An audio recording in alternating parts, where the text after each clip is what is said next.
What if I told you the PS5 Pro could play games at 120 FPS with ray tracing on? But there's a twist. Today, we're going to break down 5 ways it could actually achieve this. For this video, I've conducted extensive research into various reasons how this might be possible and condensed it all into this short video. We're going to go over some hard facts and explore a few theories. I hope you'll stick around until the end, and by the video's conclusion, I'd love to hear your honest thoughts in the comment section. In case you're new here, I added the best 3 videos going deep in the PS5 Pro Specs in the description. We're covering and researching this topic for over a year now, so I highly recommend you watch those to get a better understanding of where I'm coming from. Here's the breakdown. In fidelity mode, where everything looks super sharp and detailed, the PS5 Pro could push it to 60 FPS. Now, for performance mode, where the focus is on making the game play as smoothly as possible, the PS5 Pro could go wild and double the standard frame rate to 120 FPS. This would be perfect for fast-paced games where you need super quick reactions, making everything feel incredibly responsive.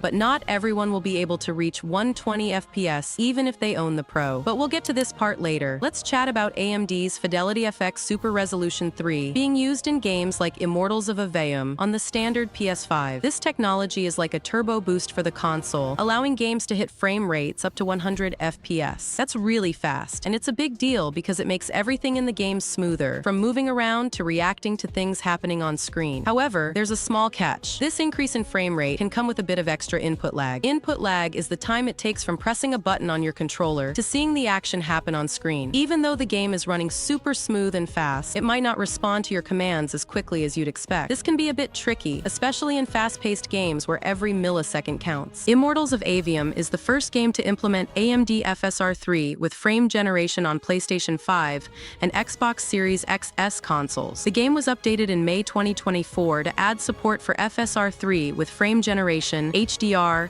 VRR displays, and various other improvements. Digital Foundry's extensive testing showed that FSR 3 frame generation on PS5 provided a 67% boost to frame rates, allowing the game to run between 70–90 FPS. The launch of frame generation on consoles was inevitable given AMD's progress with RDNA architectures and the open-source nature of the upscaling tech. One should expect more games to be updated with frame generation later. Now you might be wondering, alright, that's cool, but why didn't Sony bring it to all the PS5 games? Well guys, it's a bit more complicated than that. Think of Immortals of Aveum more like a test drive for Sony, and I'm sure that as I'm writing the script for this video, Sony is testing other games. And you know what's the funniest part? When AMD revealed the FSR 3 technology on stage last year, they didn't even mention that it's coming to PS5. But at this point, if you followed my channel even back then, we already knew about the PSSR, or also known as PlayStation Super Spectral Resolution technology, that works in a similar way to AMD's FSR 3, but more optimized for PS5 hardware integration. So what can we take from all this? Judging from the hundreds of articles I investigated, I'm thinking that in the near future, we'll get more FSR 3 support for the standard PS5, giving it a huge boost in performance. And what I'm hoping for is that Sony doesn't need to reach out to third-party developers for them to remaster or increase resolution of their older games, like RDR2,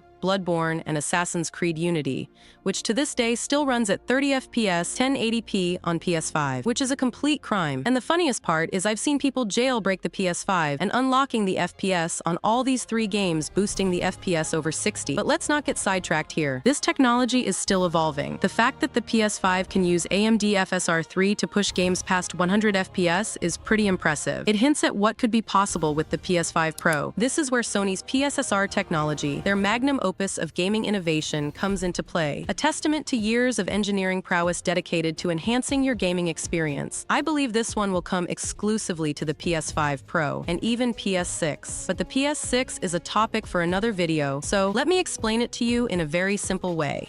PSSR is this cool new tech Sony's cooking up for the upcoming PS5 Pro. What it does is it takes games that might not be in super high resolution and makes them look way better. It's built right into the GPU, so it doesn't need a lot of extra memory to work. Just about 250 megabytes. That means developers can slap it onto existing PS5 games to bump up their quality without having to redo everything. Plus, the PS5 Pro will have some extra memory, about 1.2 gigs, to push games to run at super smooth frame rates like 4K at 60 FPS. But Ashley, you said 120 FPS. Now you're saying 60? This is clickbait. Hold your horses, buddy. I'm getting there. So this is the part that will shock some of you, and you'll say that I'm clickbaiting you. But I realize that people that accuse me of such things don't even own a PS5, so those comments are really irrelevant. If you own a PS5, pause the video now. Go to your PS5 settings and go to display setting. There, you will find an option to check the VRR box. Yes, it exists. One thing to keep in mind is your TV. If you really want to see all the benefits of PSSR, you'll need a TV that can handle 120 Hz with VRR, which is short for variable refresh rate. That helps make sure everything looks as smooth as butter. Games like Marvel's Spider-Man Remastered, Marvel's Spider-Man, Miles Morales, and Ratchet & Clank Rift Apart have shown significant FPS boosts when VRR is enabled. For example, Spider-Man Remastered can reach up to 96 FPS in performance mode, and Ratchet & Clank can reach up to 110 FPS in RT performance mode. Even Spider-Man 2 in Fidelity mode at native 4K with full ray tracing enabled jumps from 30 to a steady locked 40 FPS. Remember, this is the PS5 base version, no AMD FSR 3, and no PSSR tech. You can do this now if you have the right TV. Even if a game doesn't reach significantly higher frame rates, VRR can still help smooth out performance and reducing input lag. Games like Resident Evil Village and Devil May Cry V Special Edition have shown improved performance and reduced stuttering with VRR enabled. Now, if we look at the PS5 Pro, I'm guessing that VRR TVs will fly off the shelves because we might actually be able to play games at 120 FPS with little to no input lag, unlike AMD FSR technology, which still needs some work in that area. And again, I mentioned this in my previous PS5 Pro video, where I gave tips on how to improve PS5 FPS by 10 and enhance stability. I had one person comment, "Clickbait, unsubscribe." Okay bro, I wish you a good life, but there was nothing clickbait about it. I specifically talked about VRR and how it can boost performance, and the importance of cleaning your PS5 once a month and clearing some cache. All of this can be verified. You can go to the official PlayStation 5 website, and it will tell you about how VRR works, and how TVs with HDMI 2.1 improve image quality and refresh rate. I always invite people to double-check my statements. I think 120 Hz TVs are going to be a bigger deal than 8K and HDR. By the way, I have a question. Do you use HDR on your PS5? Because for the past month, I deactivated it. Honestly, I don't like it. Everything looks washed out and the contrast is all over the place, no matter how much I keep readjusting it. I just deactivated all HDR on my PS5 and TV, and honestly, guys, I prefer it that way. I like my blacks to be black, and I don't mind a bit of overexposure. Or maybe my TV has fake HDR, but I recommend you try it out for a few days. Who knows? Maybe I'm not the only one.